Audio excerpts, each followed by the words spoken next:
우리가 살다 보면 좀 우울하거나 안 좋은 생각이 유독 많이 드는 시기가 있잖아요.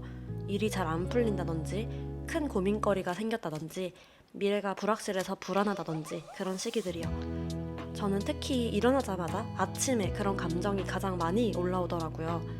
제 머릿속이 연못이라고 하면 그 아래에 가라앉아 있던 안 좋은 생각들이 자는 동안 무의식적으로 위로 막 떠오르는 것 같더라고요. 그래서 눈 뜨자마자 그런 생각들이 막 잡아먹을 듯이 저한테 달려드는 그런 기분이 들기도 했어요. 그 안 좋은 생각이라 함은 나 자신을 좀 자책하거나 내가 처한 환경에 대해 불평을 하거나 비관하거나 그런 것들이었어요. 그래서 이런 시기와 이런 생각들을 좀 잘 이겨내기 위한 저만의 방식들을 구축해냈는데 오늘은 그 얘기를 좀 해볼까 해요. 우선 일어나자마자 기분 좋은 모닝콜을 틉니다.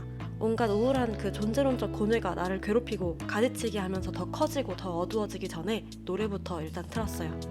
그러고 나서 10분 정도 노래를 들으면서 가볍게 샤워를 하거나 차를 우려 마시거나 명상을 하거나 떠오르는 불순물 같은 생각들을 공책에 막 휘갈겨서 배설하고 그랬어요.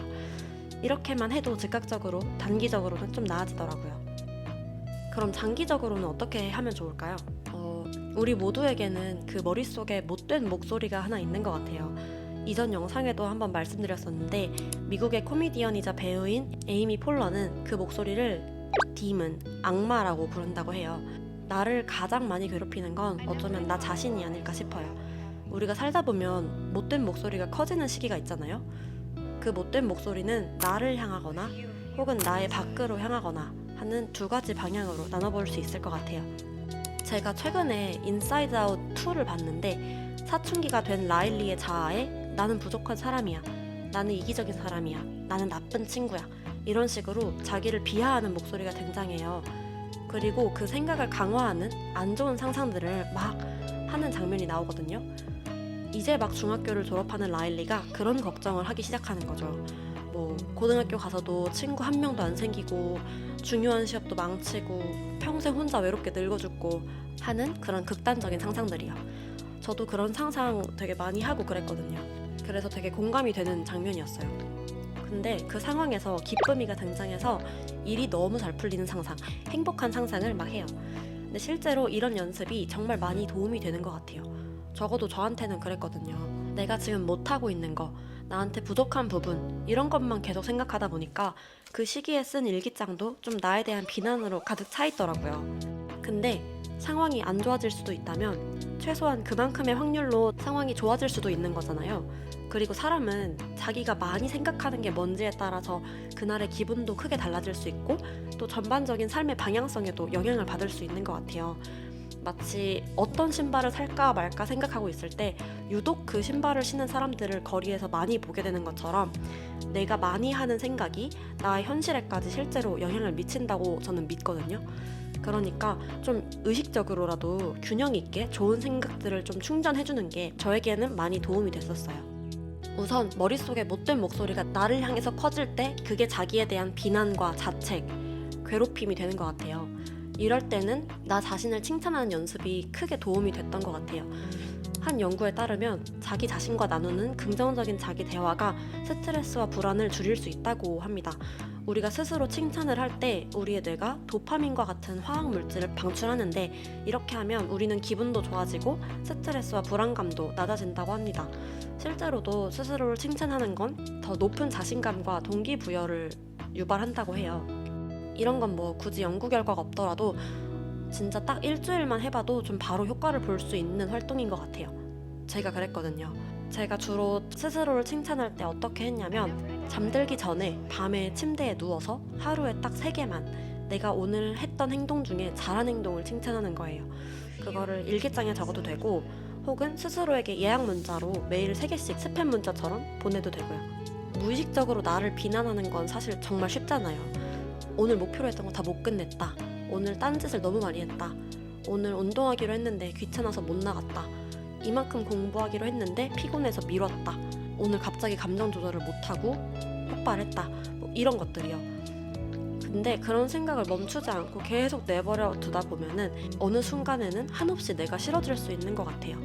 그 선생님한테 맨날 혼나기만 하면 공부하려던 의욕도 떨어지는 것처럼요. 좀 다른 얘기지만 다른 외국계 회사에 다니는 친구에게 들은 말인데 그 친구네 팀은 매일 아침에 모여서 짧게 칭찬을 나누는 문화가 있대요. 뭐 어제 이 대리님이 뭘 잘 찾아주셔서 일을 빨리 끝낼 수 있었다. 혹은 뭐 문의드렸던 거를 되게 명료하게 설명을 잘 해주셔서 감사했다. 이런 식으로 정말 사소한 거라도요. 그게 저는 너무 좋은 문화라고 생각했어요. 특히 회사는 사실 일을 잘하는 게 기본이고 당연한 것으로 여겨지기 때문에 보통 실수하거나 잘못했을 때 혼나는 건 종종 보여도 잘한 걸로 막 대단히 칭찬을 받는 게 일반적인 문화는 아닌 것 같거든요. 저도 회사 다닐 때 선임분들이 정말 따뜻한 칭찬을 잘 해주시는 분들이었는데 덕분에 적응도 정말 잘했고 일도 좀 더 잘하고 싶어서 혼자 더 열심히 공부도 하고 그랬던 기억이 있어요. 그리고 저도 언젠간 그런 칭찬을 많이 해줄 수 있는 선배가 되고 싶다 그런 생각도 했었고요. 그래서 그 칭찬이 주는 동기부여 효과가 얼마나 강한지를 많이 느껴봤던 것 같아요. 근데 왜 나 자신에게는 그렇게 잘 못하는가 라는 거죠.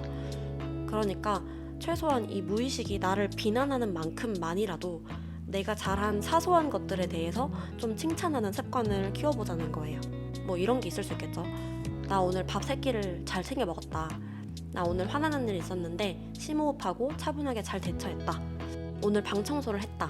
내가 사는 소중한 내 공간을 깔끔하게 잘 정돈했다. 오늘 출근길 지하철에서 자리를 양보해드렸다. 음식물 쓰레기를 안 까먹고 잘 버리고 왔다.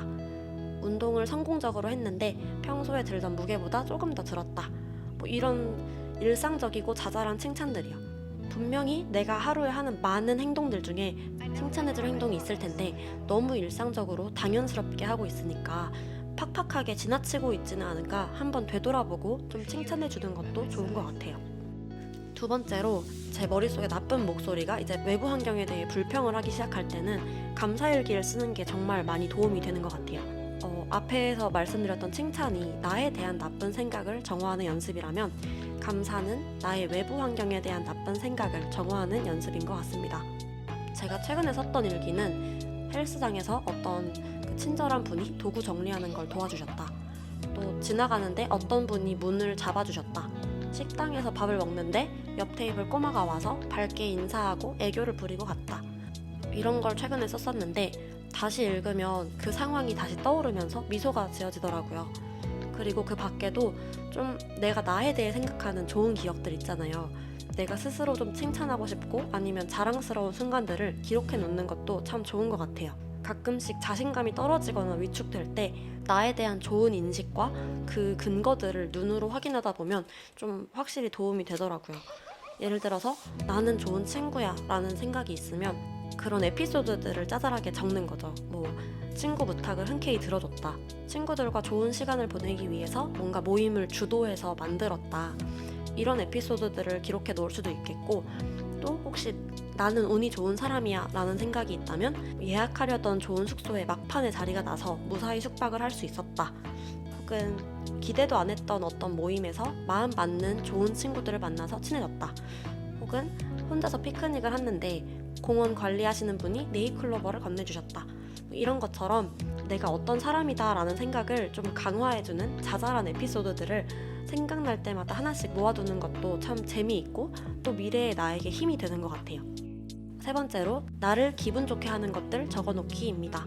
이걸 저는 해피맵이라고 혼자 이름을 지었는데요. 사실 좀 까먹을 때가 많거든요. 제가 기분이 막 안 좋고 우울한데 뭘 해야 될지 모르겠어서 한없이 그 감정에 빠져있는 순간들이 있는데 이럴 때 이 해피맵이라는 게 되게 크게 도움이 됐었어요. 제가 옛날에 스케치북을 하나 샀는데요. 여기다가 저를 기분 좋게 하는 것들을 모으는 거예요. 비전보드라고 혹시 들어보셨나요? 하고 싶은 거, 갖고 싶은 거 이런 거를 사진으로 모아두는 건데 저는 이거를 나를 조금이라도 무조건 기분 좋아지게 만드는 것들을 모으는 해피맵으로 좀 변형을 시켜서 만들었어요. 내가 여행 다녀왔던 곳들을 지도로 표시해놓고 누구랑 다녀왔는지 날짜도 같이 적어놓고 내가 좋아하는 드라마나 영화 이런 거 이름도 막 적어놓고 그 외에도 저를 기분 좋게 하는 활동들이 아쿠아리움 가서 상어 구경하는 거 아니면 촛불 켜놓고 일기 쓰는 거 자기 전에 핫초코 한 잔 마시고 자는 거 또 햇살 좋은 날에 혼자 돗자리 가지고 공원 가서 잔디밭에 누워있는 거 또 비가 올 때는 오징어 김치전 만들어 먹기, 이런 것들이 있는데 그런 거를 스케치북에 적어 놓는 거예요. 그림을 그려도 되고 글로 써놔도 되고요. 그래서 딱 이 스케치북을 펼치면 절로 좀 미소가 지어지는 그런 맵이랑 그림을 그려놨었어요. 저는 아직도 이 스케치북을 가지고 있고 가끔씩 꺼내봐요. 글이 됐든 사진이 됐든 뭔가 나를 기분 좋게 하는 것들, 나에게 다정한 말들을 시각적으로 볼 수 있게 밖으로 끄집어내고 기록하는 게 저에겐 정말 효과가 좋았어요. 그래서 혹시 비슷한 경험으로 어려운 시기를 겪고 계신 분들이 계시면 이런 칭찬이나 감사 혹은 해피맵을 만들어보는 이런 활동들 한번 추천드리고 싶습니다. 미래의 나를 위해서 오늘의 좋은 기억들을 하나씩 쌓아가자는 마음으로 한번 해보시면 좋을 것 같아요. 그러면 오늘 영상은 여기까지입니다. 오늘도 시청해주셔서 감사합니다.